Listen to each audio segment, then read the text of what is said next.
l'invisibilité de nos ministres et le fait qu'aujourd'hui, un ministre en Algérie ne sert pratiquement à rien. Récemment, le ministre de la Communication, Mohamed Mziane, il est parti le 7 février, avant-hier, au Ghana. Il a été reçu au Ghana. Il est parti au Ghana en tant qu'envoyé spécial du président de la République pour remettre une lettre manuscrite à son homologue, au président du Ghana, John Dramani Mahama. Et c'est pas la première fois qu'il le fait. Il y a de cela 2 semaines, il a été à Nairobi, au Kenya, pour remettre une lettre. Est-ce que Mohamed Mziane, il a été recruté en tant que ministre de la Communication ou il a été recruté comme facteur pour le président de la République pour aller distribuer des lettres et remettre des lettres. Et c'est pas que lui qui le fasse, il n'y a pas que lui qui le fait plutôt.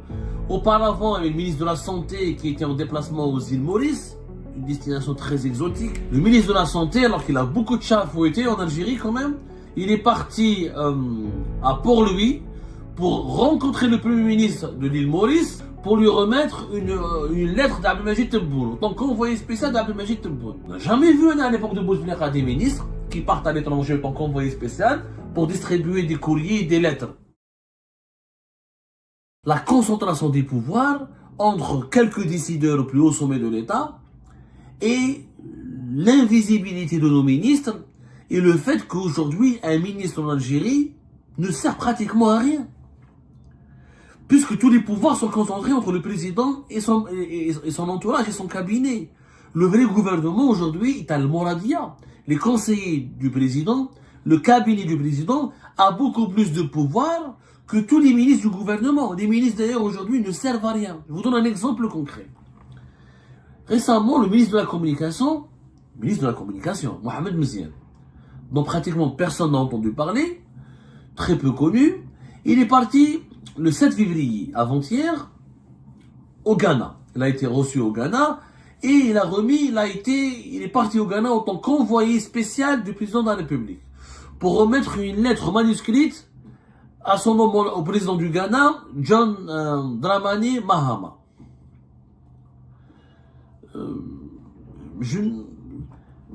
Je m'interroge, c'est quoi la relation du ministre de la Communication et cette mission diplomatique qui relève normalement du ministre des Affaires étrangères? Au département du ministre des Affaires étrangères, il y a des directeurs centraux, il y a un secrétaire général, il y a même des conseillers de Tebboune qui peuvent être aussi les envoyés spéciaux de Tebboune, du président de la République. Mais le ministre de la Communication n'a strictement aucune relation avec la diplomatie, les enjeux diplomatiques et les questions internationales. Il est censé gérer son département en Algérie, au pays. À savoir développer le secteur de la communication, de créer un service public au niveau de la télé et de la radio qui est de qualité, des radios régionales, permettre à l'Algérie de se défendre contre les fake news, contre la désinformation qui l'assaillit ou qui divise sa société. Aujourd'hui, on a bien compris que depuis la pandémie de la Covid-19, avec le développement des réseaux sociaux et de l'intelligence artificielle, que l'information est aussi le nerf de la guerre, que l'information est un enjeu de guerre, de concurrence, un enjeu de domination, un enjeu de rapport de force dans le monde. Donc le ministère de la Communication, qui était naguère insignifiant, aujourd'hui prend toute son importance. Un pays souverain et puissant et solide est un pays qui a des télévisions, des journaux, une presse de qualité, suivie, populaire, légitime, considérée par sa population et même rayonnante sur le plan international. Au lieu de s'attaquer à cette tâche, Mohamed Mziane, il remet des lettres au président étranger. C'est pas son rôle. Et c'est pas la première fois qu'il le fait. Puisque si on revient un peu on revient un peu en arrière, il y a de cela 2 semaines, il a été à Nairobi, au Kenya, pour remettre une lettre. Donc, je n'ai rien compris. Est-ce que Mohamed Mziane, il a été recruté en tant que ministre de la Communication ou il a été recruté comme facteur pour le président de la République pour aller distribuer des lettres et remettre des lettres au président ou dignitaires étrangers? C'est pas son rôle. Et c'est pas que lui qui le fasse, il n'y a pas que lui qui le fait plutôt. Auparavant, il y avait le ministre de la Santé qui était en déplacement aux îles Maurice, une destination très exotique. Alors l'île, c'était de cela 2 semaines aussi, je vais vous donner la date précise. Le ministre de la Santé, alors qu'il a beaucoup de chats à fouetter en Algérie quand même, c'était le 25 janvier 2025, il est parti à Port-Louis pour rencontrer le Premier ministre de l'île Maurice, un pays quasiment méconnu, inconnu auprès des Algériens et des Algériens, pour lui remettre une lettre d'Abdelmajid Tebboune, donc envoyé spécial d'Abdelmajid Tebboune. Attendez, mais le ministre de la Santé, nos hôpitaux sont en catastrophe, les Algériens fuient à l'étranger pour aller se soigner, il y a des médicaments qui manquent, il y a des équipements médicaux qui manquent, il y a des médecins qui sont en colère, les étudiants en médecine qui sont en colère, qui font la grève et qui protestent. Nous avons un manque de médecins dans plusieurs régions du pays, un manque d'infrastructures sanitaires, le système de santé en Algérie est catastrophique. Et notre ministre, qu'est-ce qu'il fait? Il part à l'île Maurice pour distribuer une lettre.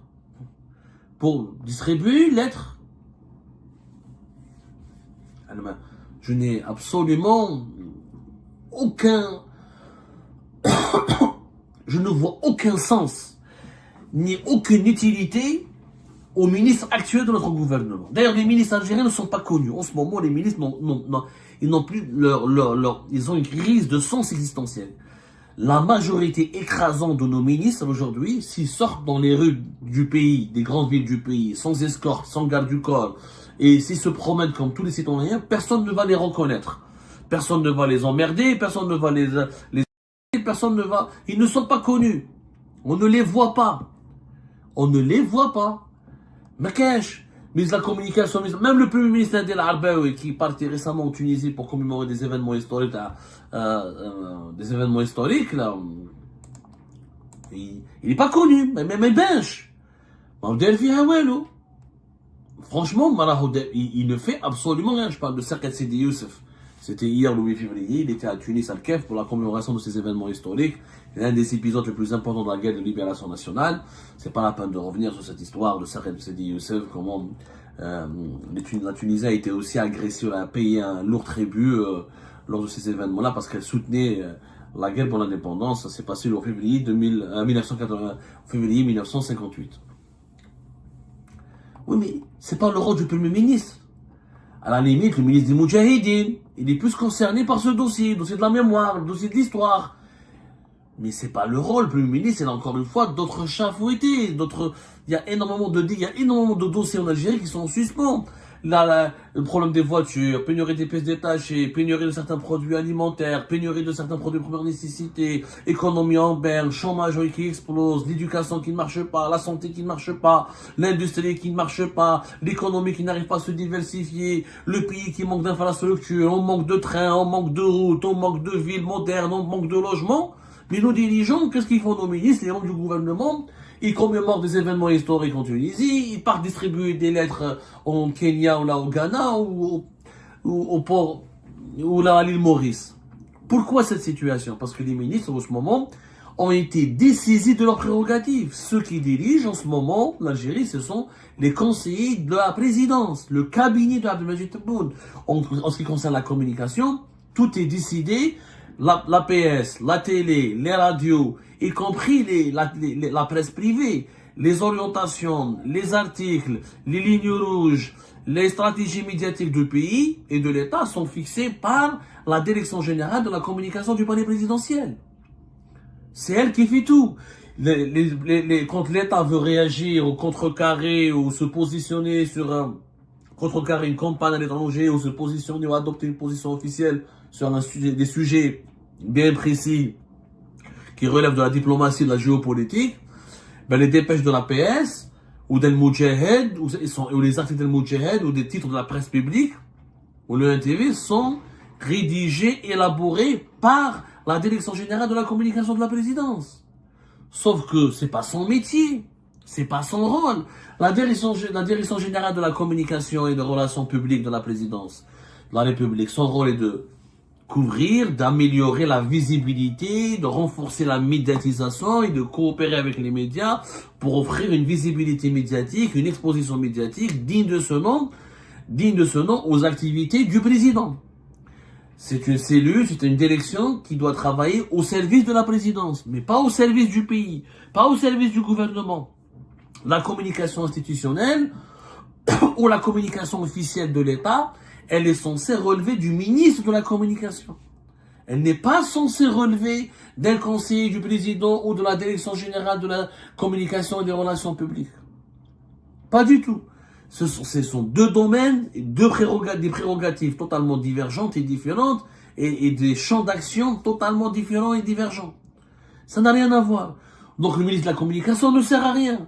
L'ANEP, Algérie 24 News, le NTV, le Moudjet, l'APS, les radios, tout relève de la présidence. Le ministre, il est juste, il y a bien coordinateur. Comme il faut rien, il faut bien le faire travailler, on l'envoie distribuer des lettres. Il devient facteur. Tous les autres départements, c'est comme ça. Ministre de la Santé, c'est pas lui qui décide dans son secteur. Tout vient du cabinet du président. Ministre de l'Industrie, la même chose. Ministre des Affaires étrangères, la même chose. Nous avons des ministres fantomatiques. Ils existent uniquement pour exister, pour meubler, pour décorer, pour faire semblant que nous avons un gouvernement. Mais tout se décide, tout se concerte et tout est planifié depuis la présidence. Qui a un budget immense, de grandes équipes, des grands moyens.